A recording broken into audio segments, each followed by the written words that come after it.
Hey there, Altenew friends, it's Jaycee, welcome back. For today's card examples, I'll be pairing the Make a Statement April 2020 release with an old favorite of mine.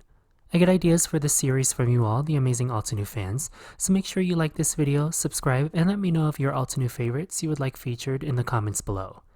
This is the first video in my series where I will feature a new stencil. This 6x6 inch stencil is called Mixed Sprinkles, and immediately when I saw this stencil, I remembered this sentiment that would coordinate perfectly.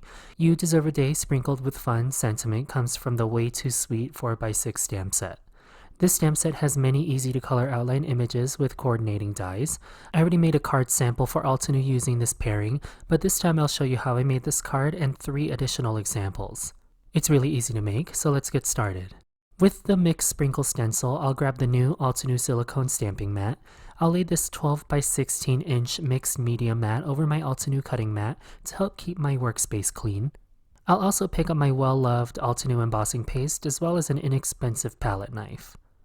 I'm going to use a bright primary color palette today, so here I have Altenew watercolor brush marker refills in Ruby Red, Citrus Burst, and Lagoon.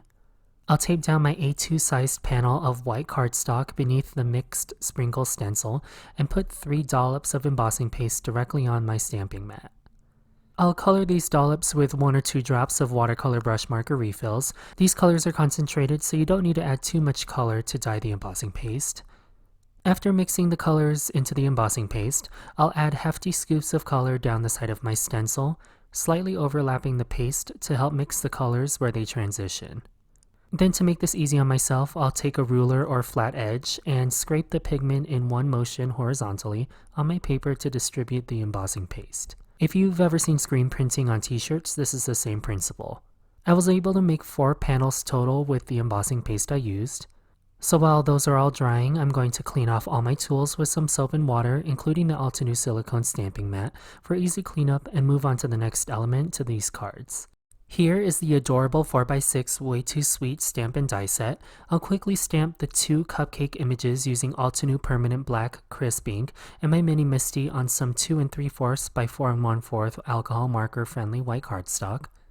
I didn't do anything special with the coloring. The Altenew Artist Marker sets make coordinating colors simple and blend easily for that playful and appetizing palette.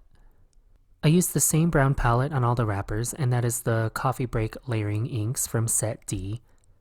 After making a spectrum of cupcakes, I added white highlights with a gel pen for that cartoonish look. Then I used my Altenew Mini Blossom die cutting machine to cut out all the images. At the last minute, I added some cherry images and quickly colored and cut those out. I'll set all of these colored and die cut images off to the left side of my workspace and go back to the now dry stencil backgrounds. I had some spillover embossing paste with this background. It's also one of the last backgrounds I made, which is why the colors are sort of gray. No problem, it's an easy fix. I'm going to simply trim off the background where there is some embossing paste mistakes and use it behind the more vibrant panel. These are the final trimmed dimensions of these 2 panels if you're following along exactly. So the larger panel is 4 1/8 by 5 3/8, and the smaller is 3 3/4 by 5 inches. I'll set these aside next to my cupcakes. Next, I'll take a sheet of craft foam and cut it down to 3.5 by 4 3/4. These are 2 nesting circle dies. The size difference is 1/4 of an inch. I'll take the larger of the 2 circles and cut out a circle in the center of the craft foam sheet. I'll repeat this step and align another 3.5 by 3 3/4 foam sheet underneath the die cut circular frame. I'll take a pencil and trace the circular space onto the new foam sheet to see where to align the larger of the 2 circle dies, and then cut this circle out of the foam. I now have 2 identical foam sheets, and I'll use a good multi-medium liquid glue to adhere the foam sheets together. This double foam sheet is where the shaker elements will dance around, which is why it's important to have some height so that they move freely when shaken. Now using the smaller of the 2 steel circle dies, I'll cut a circle in the center of my more vibrant 3 3/4 by 5 inch sprinkle background. Don't toss this circle, we'll use it in another card example. For the next element, I'm going to take the acetate packaging your Altenew stamps come in and die cut the larger circle. This will be the clear barrier so that the shaker elements don't fall out of the card front. Lastly, I'm going to create my sentiment banner by white heat embossing on some black cardstock. That completes the mise en place or setup portion. This next part is the assembly of the shaker card. First, I'm going to adhere the larger background directly to my note card base and set that aside. Then, with the smaller, more vibrant stencil background, I'll turn it over and adhere the acetate circle to the backside of the frame with liquid glue. I find that it's best if you put a thin layer of glue and wait until the glue gets tacky before adhering paper to acetate, otherwise the plastic will just slip and slide around. Next, I'll arrange the group of cupcakes and sentiment directly over the acetate sprinkle window. Again, it's best to apply a thin layer of glue and wait till it gets tacky when adhering anything to acetate. I'll set this whole front piece aside and bring back the note card base. On top of this base, I'll center the doubled foam sheet and glue it directly over. Now here's the fun stuff. I'll use the new Altenew Sequins from the Make a Statement April 2020 release in satin gold and pour enough to cover about 70% of the shaker surface area. There's a mix of 3 sizes of sequins in these new bundles, so they look beautiful in this shaker frame. The last step is to apply glue to the front of the foam sheet and center the shaker frame over top the foam sheets. As a finishing touch, I used a water-based shimmer pen to apply even more shine to this card on the frosted bit and cherry of the cupcakes. And that finishes this easy and basic shaker card using Altenew Mix Sprinkle Stencil and Way Too Sweet stamp set. So I have 2 other stenciled backgrounds, many more cupcakes, and tons of sequins. However, I'm now out of craft foam sheets and unable to get more due to recent events. It's so funny when you have less, you get creative with what you have, and I'm surprised at how well this second shaker card example went. So to start, I'm taking more of the Altenew stamp packaging and cutting it much larger than a 4 1/4 by 5 1/2 card base. Mine is about 6 by 8 inches.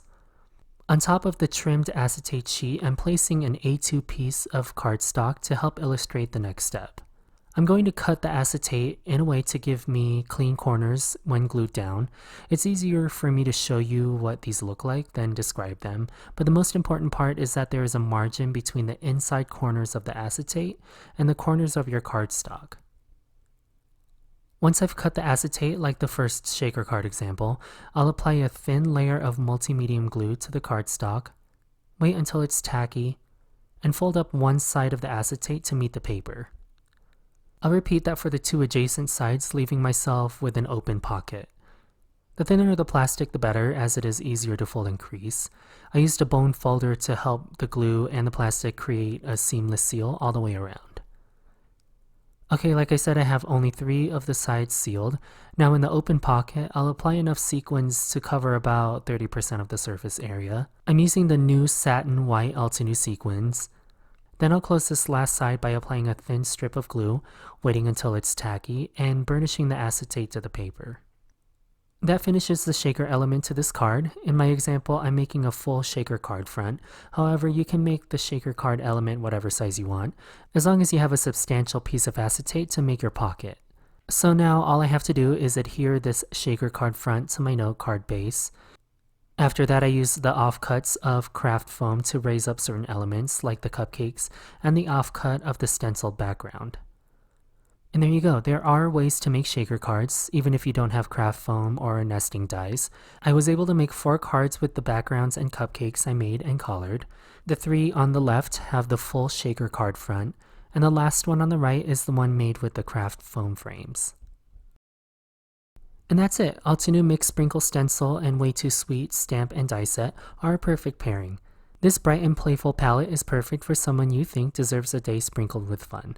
If you love this pairing and are looking to recreate it for yourself, make sure you head down to the description box to find all the Altenew materials used in the shaker card tutorial.